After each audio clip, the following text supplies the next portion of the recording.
नमस्कार। श्री गणेशाय नमः। ओम नमः शिवाय। ओम उमा महेश्वराभ्याम नमः।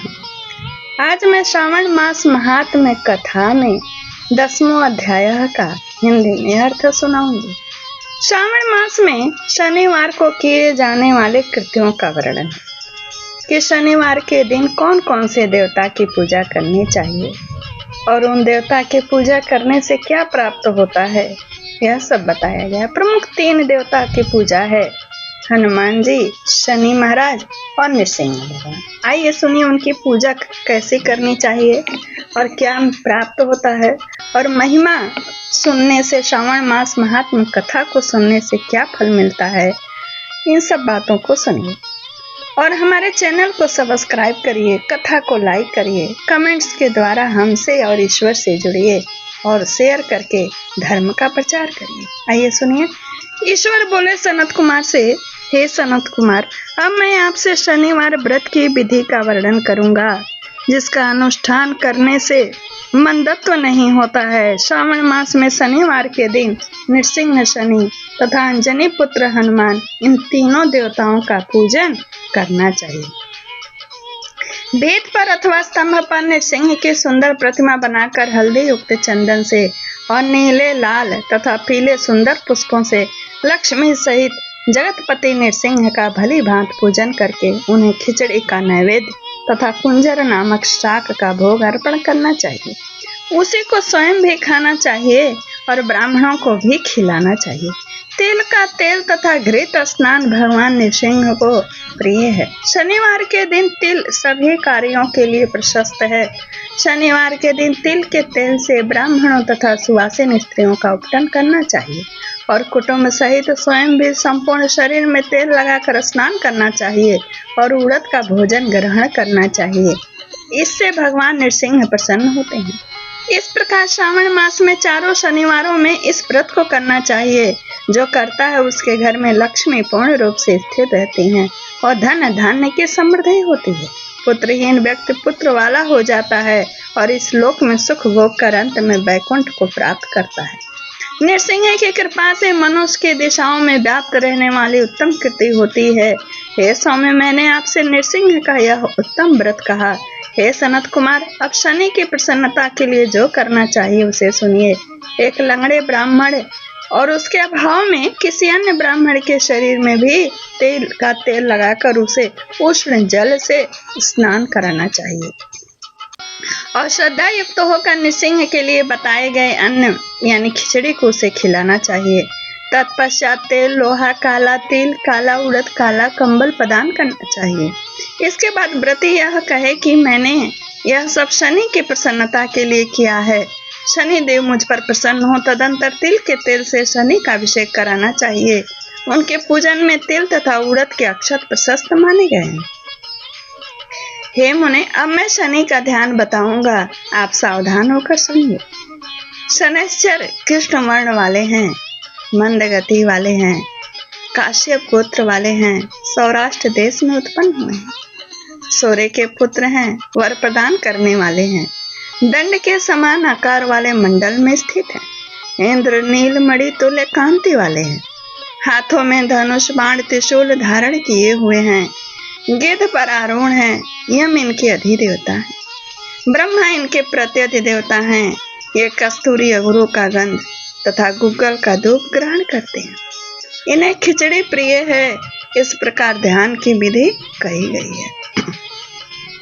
इनके पूजन के लिए लौहमयी सुंदर प्रतिमा बनानी चाहिए।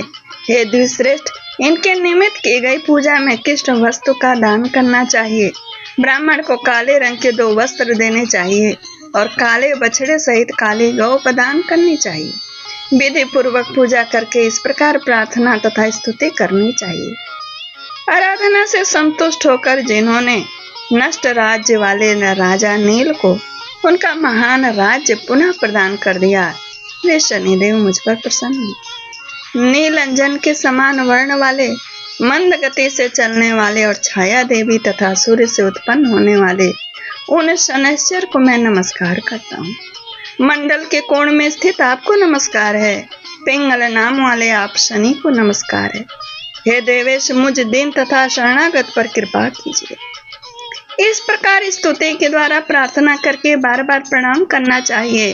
तीनों वर्णों यानी ब्राह्मण, क्षत्रिय और वैश्य के लिए शनि के पूजन में शन्नो देवी इस वैदिक मंत्र का प्रयोग बताया गया है और शूद्रों के लिए पूजन में नाम मात्र का प्रयोग बताया गया, यानी शनि भगवान का नाम लेके शूद्र भी पूजा कर सकते हैं। जो व्यक्ति दत्त चित्त होकर इस विधि से शनि देव का पूजन करेगा उसे स्वप्न में भी शनि का भय नहीं होगा।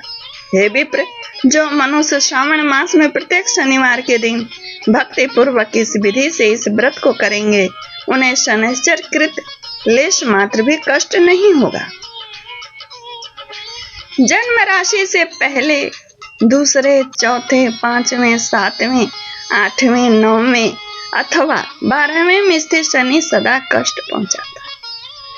शनि की शांति के लिए समग्नि इस मंत्र का जप कराना बताया गया है। उसकी प्रसन्नता के लिए इंद्र नील मणि का दान करना चाहिए। हे सनत कुमार, इसके बाद अब मैं हनुमान जी की ही प्रसन्नता के लिए विधि का वर्णन करूंगा। हनुमान जी की प्रसन्नता के लिए श्रावण मास में शनिवार को रुद्र मंत्र के द्वारा तेल से उनका अभिषेक करना चाहिए। तेल में मिश्रित सिंदूर का लेप उन्हें समर्पित करना चाहिए।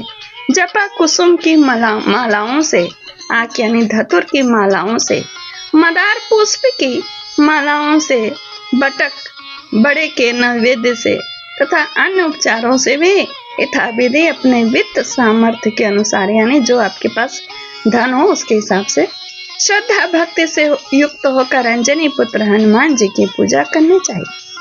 तत्पश्चात बुद्धिमान को चाहिए कि हनुमान जी की प्रसन्नता के लिए उनके 12 नामों का जप करे। हनुमान अंजनी सुनु, वायु पुत्र महाबल, रामिष्ट, फाल्गुन सखा, पिंगाक्ष, अमित विक्रम, उदति क्रमण, सीता शोक विनाशक, लक्ष्मण प्राणदाता और 10 ग्रीव दर्पहा, ये 12 नाम है। जो मनुष्य प्रातः काल उठकर इन 12 नामों को पढ़ता है उसका मंगल नहीं होता और उसे सभी संपदा सुलभ हो जाती है। आराधना करके मनुष्य वज्र तुल्य शरीर वाला, निरोग और बलवान हो जाता है। अंजनी पुत्र की कृपा से वह कार्य करने में वेगवान तथा बुद्धि वैभव से युक्त हो जाता है। उसके शत्रु नष्ट हो जाते हैं, मित्रों की वृद्धि होती है और वह वीरशाली तथा कीर्तिमान हो जाता है। यदि साधक हनुमान जी के मंदिर में हनुमत कवच का पाठ करे तो वह अणिमा आदि 8 सिद्धियों का स्वामित्व प्राप्त कर लेता है और यक्ष, राक्षस तथा वेताल उसे देखते ही कंपित तथा भयभीत होकर वेग पूर्वक 10 दिशाओं में भाग जाते हैं। हे सत्तम, शनिवार के दिन पीपल के वृक्ष का आलिंगन तथा पूजन करना चाहिए। शनिवार को छोड़कर अन्य किसी दिन पीपल के वृक्ष का स्पर्श नहीं करना चाहिए। शनिवार के दिन उसका आलिंगन सभी संपदाओं को प्राप्त कराने वाला है। प्रत्येक मास में 7 वारों में पीपल का पूजन फलदायक है, किंतु श्रावण में यह पूजन अधिक फलप्रद है। श्री स्कंद पुराण ईश्वर सनत कुमार संवाद श्रावण मास महात्म्य यही पूर्ण होता है। नमस्कार, जय श्री कृष्णा। एक बार फिर से कहती हूँ कि हमारे चैनल को सब्सक्राइब करिए, कथा को लाइक करिए, कमेंट्स के द्वारा मुझसे जुड़िए, शेयर करके धर्म का प्रचार करिए। आप लोग बहुत अच्छे हैं। नमस्कार, धन्यवाद। शुरू से आखिरी तक सुनेंगे तभी आपको ज्ञान की प्राप्ति होगी।